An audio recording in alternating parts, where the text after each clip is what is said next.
My name is Bill Haley for Haley 2024, the Movement's Government Reform Ideas. I'm going to be talking about economics, so my last name Haley, and then economics is Haleynomics. So this issue is going to be on inflation and how we have inflation, what good money should look like, what we're doing wrong to cause inflation, and we just want to see what we're doing wrong and how we can fix it. The fix is probably not going to be on this video. I have it on my website. You'll find it.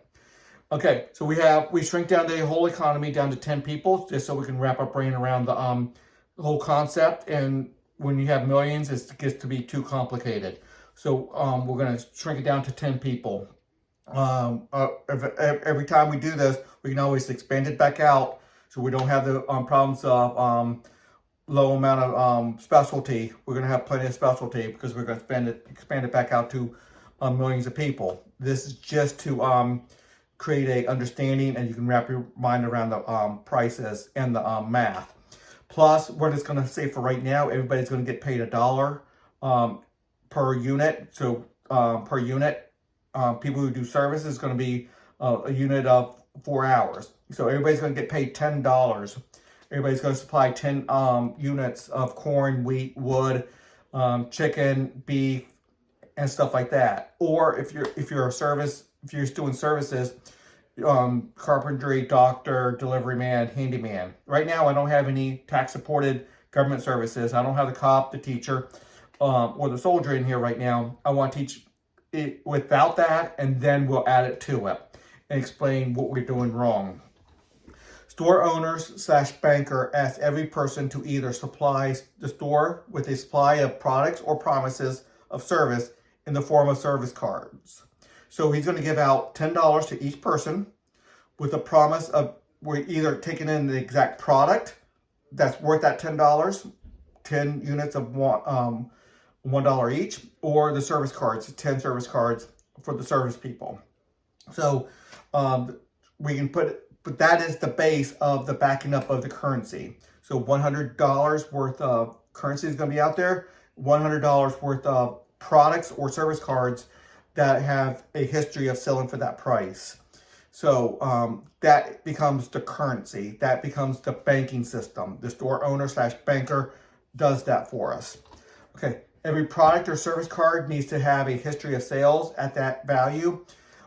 People have opportunity to go consignment, 50% consignment if they want. We can learn about that later. But just if that price does not that product does not have that history of sales, or we don't think we might be able to get that sales, so we might be able to do 50% consignment, which is just a way of handling products that don't have that history and might not get what they're asking for. The store owner / banker gives every person money based directly on the products or service cards provided to the store. The inventory in the store needs to match exactly with the money in circulation. Exactly is key. Every week, everyone gathers to show how much money was out there in circulation. So all 10 of them walk around and come together and say, I have 7, I have 12, I have 10, whatever the case may be. Right now, we're just going to go with 10 for each. I have $10. Everybody shows $10 in currency, $100. They go inside. They count up 100 items worth $100. They want to make sure every week that it matches to make sure nobody's cheating. People could buy products from the store, and the money would go into an unbacked up out of circulation box that is not counted. So if you have coins or paper, let's just say paper right now, coins might have inherent value. So this is called paper right now. Goes into a box called out of circulation box, which means it has no value in there because there's no product in the store. So it goes into that box. So products are bought from the store without new product going in. So we have, let's say, 99 units of $99 worth of products in the store. Now we have to take that $1 that bought one of the items, put it into the uncirculated box. So that's how currency can work. People could add product to the store, and you take money out of circulation box, and unbacked up box, and because now you have more. So let's say 10 new items came to the store. So now let's say it's 109 or whatever the case may be. So now you take those $10 new out, and you have $109 worth of product in the stores to match. So it is critical that the amount of money in the store, the amount of products in the store, the value of it matches the amount of circulation. But right now we just want to say, let's keep on going. Okay, let's say that there was $1,000 worth of product in the store. Everybody put 10 weeks worth of supply in there. They really wanted, they have a lot of savings going on, and they rotate their product, or it's a promise of this, or it's land that's on somebody's land, or it's cattle that belongs to the store, but it's still on the farmers or ranchers field or whatever. So they can get complicated, no doubt about it, but everybody has a contract. But there's $1,000 worth of product in the store, or certificates showing where the product is. And $1,000 worth of cash among all the people. The GDP is $100 per week on a normal basis. $100 worth of product goes into the store, $10 per person, and people buy about $10 worth of product per week on average. The 10-week supply so we have a 10-week supply in the store. I just want to have a base of product in the store right now, just so the example really works itself out. On average, all 10 people bring $10 of product to the market to sell, and sell all $10. On average, all 10 people buy $10 worth of product from the market. Again, it could be different, but for right now, for our math, we're just trying to keep it simple. $1 per item, $10, they buy 10 items, they brought 10 items, they sell $10, 10 items, they sell it all. The store owner / banker said he wanted to stimulate the economy and gave all 10 people $1 a week for 10 weeks. So, and he took money out of the unbacked, out of circulation box without adding product to the store. He said he wanted to stimulate it. And obviously they put on hold that everybody's going to gather around and count up their money to make sure nobody's cheating. They put that on hold because they all are happy. Oh, I'm getting a new $1 per week. I can go buy another product. So they put that on hold. They bought them off. So all 10 people are getting $1 extra per week for 10 weeks. So it's a stimulus package.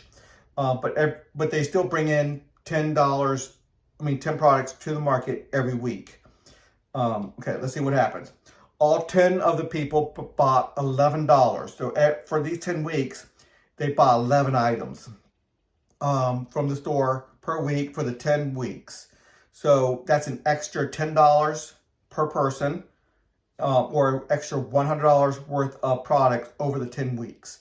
That's how much was taken out without having new product brought in. So we're out of balance now. We're going to see why that's a problem. There was $1,000 worth of product in the store at the beginning before the stimulus package, with $1,000 worth of cash in circulation before the 10-week stimulus program. After the $100 stimulus program, there is $900 worth of product, because 10 weeks, $1 per person, that's $10 per week, times 10 weeks is $100 worth of product was taken out. People still brought in only 10 units of products to the store, but now they're pulling out 10. So with $1,000 in circulation, now you might ask, why is it not $1,100 worth of circulation? Because $100 was pulled out as they bought the product. Because as they bought the product, it went into the non-circulation box at $100. So you still have $1,000 in there, but you only have $900 worth of product in the back room, backing up that cash. So let's keep on going. $900 worth of product in the store with $1,000 of cash in circulation means it is not balanced. Now, after that stimulus package, everybody got together and say, let's go check on the money again. Let's go check to make sure, let's count up our currency, count how much is in the storeroom to balance, to back up our money. The product will need, okay, so what they did was they did that and they found $900 worth of product, $1,000 worth of cash, and that's not balanced. The products will need to rise in price by about 11%. So all $900 worth of product, 900 units, if they go to $11, that'd be $999, I believe $990 or $999 or something like that. I think $990. It needs to rise about 11% to even out. So that's what inflation is. Because the price, everybody has to raise their price to $1.10, $1.11 maybe. And that's what inflation is. The store has $900 worth of product with $1,000 of cash. If the prices do not inflate to by 11%, so $1.11 per unit, the first people to buy the product will get the product, and the $100 left over of cash will be left without any product to buy. So let's just say they go extreme and say, I'm just going to go ahead and buy all this stuff. I have the money, and we're just going to buy the product. And by the way, when there was $1,000, people had that $100 per person back at their house saving it, and they just went to the store with $10 per week because they wanted that extra savings, and they bought and sold. So when they had that $1,000, they went in there and they started buying everything. And the store had $900 worth of product. We didn't go up with the inflation yet. So they bought it for $900, 900 units for $1 a piece. And not the first 900 people dollars bought all the product. $100 worth of cash was out there with nothing to buy. If the prices do not inflate to 11%, by 11%, the first people to buy the product will get the product, and the $100 worth of cash will be left with nothing to buy. $900 worth of product in the store with $1,000 of cash. Okay, that's just reviewing it. If the prices do not inflate, the first people to buy, I kind of said this already. Let's keep on going. So, John Maynard Keynes was a famous economist from 100 years ago. In 1919 or 1920 or so, he wrote a book. He said, there is no subtler, no surer means of overturning the existing basis of society than to debauch the currency, debase the currency, to reduce down the value of the currency. So let me repeat that. There is no subtler, means it's subtle. It's not very obvious. No surer means, very, very sure means of doing this, of overturning the existing basis of society, the economy, than to debauch the currency. The process engages all the hidden forces, it's really hidden out there, of economic law on the side of destruction, and does it in a manner which not a man in a million is able to diagnose. Okay, I figured it out, John Maynard Keynes, 100 years later.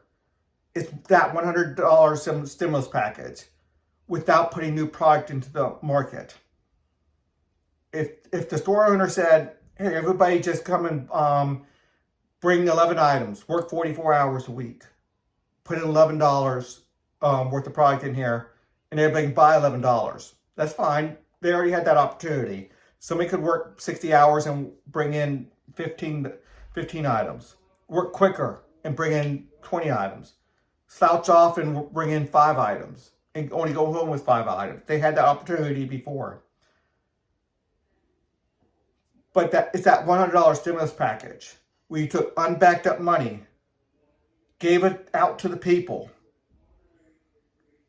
and did not have enough money backing up based off the currency.